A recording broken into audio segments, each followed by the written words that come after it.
வணக்கம். நான் இன்றைக்கு சொல்ல போகிற நியூஸு சும்மா ஜாலியாக நமக்கு பிடிச்ச மாதிரி இருக்கிறது. என்னென்னா, நேற்றுக்கு இங்கே பெங்களூரில் இருக்கேன். நேற்றுக்கு நைட்டு நிறைய பசங்க விதமாக வேஷமெல்லாம் போட்டு இந்த ஹாலோவின் ஒன்று ஹாலோவின் அதுக்காக பயமுடுத்திட்டுங்க. ஒன்று ஆங்கிறது, ஒன்று ஊங்கிறதுங்க, ஒன்று மொழிஞ்சிட அம்மா பின்னாடி நிற்கிறதுங்க. ஆனால் எல்லாம் சாக்லேட்டுக்கு கையை நீட்டுறதுங்க. எல்லார் வீட்லேயும் இதுகளுக்கு சாக்லேட் எல்லாம் கொடுத்து எல்லாம் பண்ணால் ஒரேடியாக ஒவ்வொன்று கத்திண்டு ஓடிட்டு பாடிட்டு எல்லாம் பண்ணிட்டுங்க. இந்த யங் ஏஜில் எப்போவும் சில நிகழ்ச்சிகள் நடந்தால் அது நம்ம சுபரை மறக்கவே முடியாது. அதனுடைய அந்த என்ஜாய்மெண்ட்டும் ரொம்ப நல்லா நமக்கு எப்போவும் நினைவு இருக்கும்.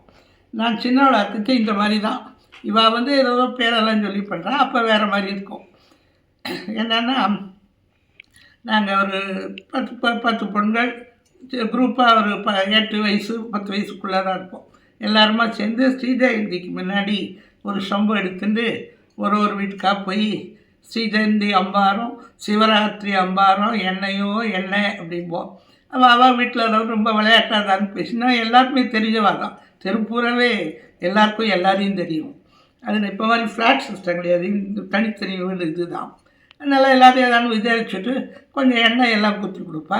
அதை எடுத்துகிட்டு ஸ்ரீஜெயந்திக்கு பட்சணத்துக்கு பண்ணுறோன்னு விட்டு நாங்களாம் உட்காந்து அதெல்லாம் பண்ணிட்டுருப்போம்.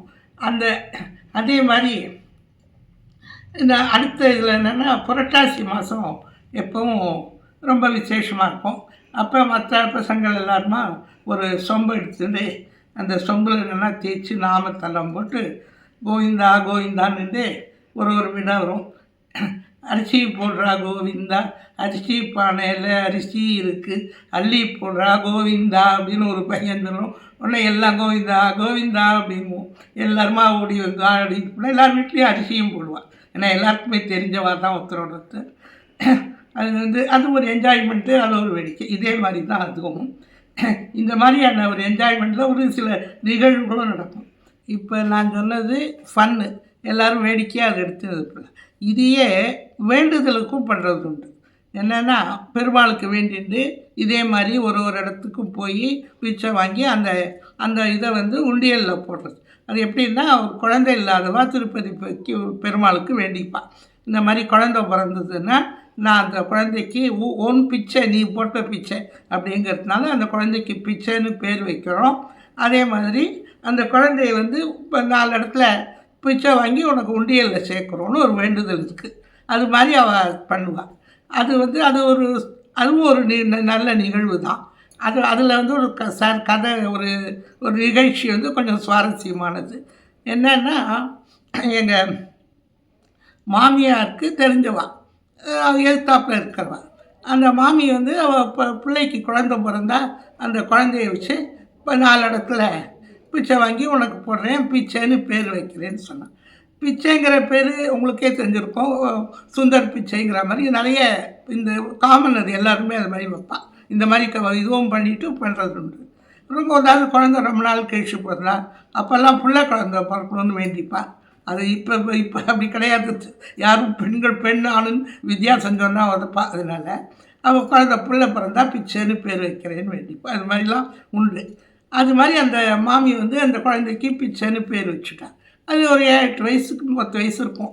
அப்போ 4 இடத்துல எல்லா இடத்துலையும் வாங்கி கோவில் உண்டியலில் சேர்க்கறதுக்காக எங்கள் மாமியார்கிட்ட இந்த மாதிரி அந்த பையன் ரொம்ப கூச்சப்படுவோம், பண்ணவே மாட்டேங்கிறான். நான் ரொம்ப கஷ்டப்பட்டு அவனை பேசி வச்சுருக்கேன். தெரிஞ்ச வாரத்தில் 5-6 ராத்துக்கு சொல்லியிருக்கேன். அவன் வருவான். அவன் 4-5 ஆங்கிள் நான் சொல்லியிருக்கேன். அங்கே ஆற்றுக்கு உங்கள் ஆற்றுக்கு பவதி பிக்ஷாந்தேகின்னு சொல்லுவோம். நீங்கள் பணம் போடுங்க எல்லாரும், அதை நான் அப்புறம் இது பண்ணிக்கிறேன்னு சொல்லி எல்லாம் ஏற்பாடாக எல்லாம் பண்ணிவிட்டு அந்த பையனுக்கு குளித்து நல்லா வேஷ்டியெல்லாம் கட்டி விட்டு திருமணம்லாம் இட்டு விட்டு எல்லாம் பண்ணி அந்த பையன் மாட்டவே மாட்டேன்னு அதெல்லாம் இல்லைன்னு அதை சரி பண்ணி ஒரு 2-3 ஆற்றுக்கு எங்கள் ஆற்றுக்கு வந்திருக்கா.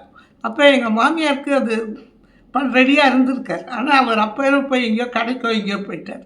அதனால் அந்த பையன் வாசலில் பவதி பிக்ஷாந்தேகி அப்படின்னு உடனே உள்ளே இருந்தவா யாரோ யாருன்னு தெரியாத நல்லா இருக்கு, இந்த வயசில் என்ன பிச்சையெல்லாம் எடுத்துட்டு போ, எங்கேயாவது வேலைக்கெல்லாம் போகாத அப்படின்னு ஒரு இதுவாக உள்ளேருந்து எதையோ பதில் சொல்லிட்டான். அவ்வளோதான். அந்த பையன் குயோ முறையோன்னு அழுதுன்னு அவள் பாட்டிகிட்ட போய் நல்லா இருக்கு, நீ சொன்னேன்னு போனேன் என்ன இந்த மாதிரி அவள் சொல்லிட்டான்னு. அந்த ஒரு யங் ஏஜ் அந்த பையன். உடனே அப்புறம் அந்த மாமி ஓடி வந்து என்ன இப்படி சொல்லிட்டேலாம் அப்படின்னா, ஐயோ நான் இல்லை எனக்கு தெரியாது அப்படின்னு சொல்லிட்டு மறுபடியும் அந்த பையனை வர சொல்லி அந்த பாட்டியை கூடவே நின்னான். அப்புறம் எங்கள் மாமியார் இருக்குது ஏதோ பணம் தான் என்ன போட்டாரோ சொல்லி ஏதோ போட்டார். அதனால் எதுனா இந்த மாதிரி இந்த வேண்டுதல்கள் குஷியாவுக்காக இதெல்லாம் நிறைய விவரங்கள் நிறைய விஷயங்கள் இருக்கும். அந்த மாதிரி இப்போல்லாம் வேண்டுதல் அந்த மாதிரி வேண்டுதல் ரொம்ப யாரும் வேண்டிக்கிறதா எனக்கு தெரியல. அதுக்கு மேலே மலை ஏறுறோம், அங்கபிரதட்சணம் பண்ணுறோம், அப்புறம் நிறைய அந்த மாதிரியான வேண்டுதல்கள் ஒரு ஏதாவது உடம்பை சிரமப்படுத்தி அங்கபிரதட்சணம் பண்ணுறது, மலையில் ஏறுறது, விரதம் இருக்கிறது, சனிக்கிழமை விரதம் இருக்கிறது, இந்த மாதிரிலாம் நிறைய மாறியெல்லாம் பண்ணிகிட்ருக்கேன். அதுவும் நல்ல இது தான். கடவுள் எல்லாத்தையுமே ஏற்றுப்பேன், இதான் அதான்னு இல்லை. எந்த மாதிரி நம்ம பக்தியில் எந்த மாதிரி நம்ம சொன்னாலும் அவர் அதை வாங்கி ஏற்றுட்டு நமக்கு அருள் புரிவார். அதில் ஒன்றும் சந்தேகமே இல்லை. இந்த எபிசோடு உங்களுக்குலாம் ரொம்ப பிடிக்கும்னு நினைக்கிறேன். இதை நீங்கள் பார்த்துட்டு இதை பற்றி கமெண்ட்ஸ் எழுதுங்க. அது மாதிரி உங்களுக்கு பிடிச்சலாம் லைக் பண்ணுங்க, ஷேர் பண்ணுங்க.